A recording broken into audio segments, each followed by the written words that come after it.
മടങ്ങിയെത്തുമ്പോൾ advocate Priyadarshan Thampi നമ്മുടെ ചേരുന്നുണ്ട്. Shri Priyadarshan Thampi, supreme കോടതിയുടെ ഇടപെടൽ താങ്കൾ മനസ്സിലാക്കിയിട്ടുണ്ടെങ്കിൽ എന്താണ് കൂട്ടിച്ചേർക്കാനുള്ളത്?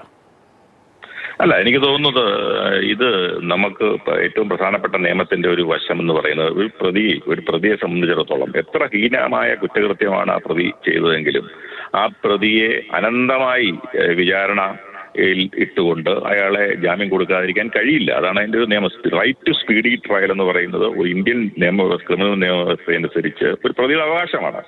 അപ്പൊ അത് ശരിയായ രീതിയിൽ തന്നെ സുപ്രീം കോടതി അതിനെ അപ്രീഷിയേറ്റ് ചെയ്യുകയും 7 വർഷത്തോളമായിട്ട് അയാൾ കിടക്കുകയാണ്. പക്ഷെ അതിന് പ്രധാനപ്പെട്ട ഒരു കാര്യം നമ്മൾ കാണേണ്ട, എന്തുകൊണ്ട് ഈ കേസിന്റെ വിചാരണ അനന്തമായി നീണ്ടു എന്നുള്ളതാണ് ഏറ്റവും പ്രധാനപ്പെട്ട കാര്യം. ഈ പൾസർ സുനിക്ക് ജാമ്യം കിട്ടി എന്നുള്ളതല്ല അതിന്റെ പ്രധാനപ്പെട്ട കാര്യം.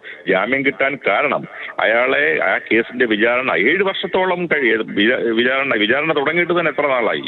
അത് അത്തരത്തിലുള്ള പ്രവണത നമ്മൾ വളരെ മോശപ്പെട്ട ഒരു പ്രവണതയാണ്. നമ്മുടെ നിയമരംഗത്ത് തന്നെ നമ്മുടെ നിയമത്തിൽ മുമ്പുണ്ടായിരുന്ന ക്രിമിനൽ പ്രൊസീജിയർ കോഡിലായാലും ശരി, ഇപ്പോൾ വന്ന BNSS എന്ന് പറയുന്ന പുതിയ അഭിനവ നിയമത്തിലായാലും ശരി വ്യക്തമായി പറഞ്ഞിട്ടുണ്ട് ഒരു സെഷൻസ് കേസിന്റെ വിചാരണ തുടങ്ങിക്കഴിഞ്ഞാൽ അത് എത്രയും വേഗം പൂർത്തിയാക്കണമെന്നുള്ളത്. എന്നാൽ ഈ കേസിന്റെ വിചാരണ പല കാരണങ്ങൾ കൊണ്ടും നീണ്ടുപോയി. ആ നീണ്ടുപോകാൻ കാരണക്കാരായവർ തന്നെ ആകണം ഈ കേസിൽ ഇത്തരത്തിലുള്ള സാഹചര്യത്തിലേക്ക് എത്തിക്കുകയും അതിന്റെ അടിസ്ഥാനത്തിൽ കോടതി ജാമ്യം കൊടുക്കാൻ നിർബന്ധിതമായി തീരുകയും ചെയ്യുന്ന സിറ്റുവേഷൻ ഉണ്ടായെന്നാണ് അത് സംബന്ധിച്ച് എനിക്ക് സൂചിപ്പിക്കാനുള്ളത്. ശരി, വളരെയധികം നന്ദി അഡ്വക്കേറ്റ് പ്രിയദർശൻ തമ്പി പ്രതികരിച്ചു.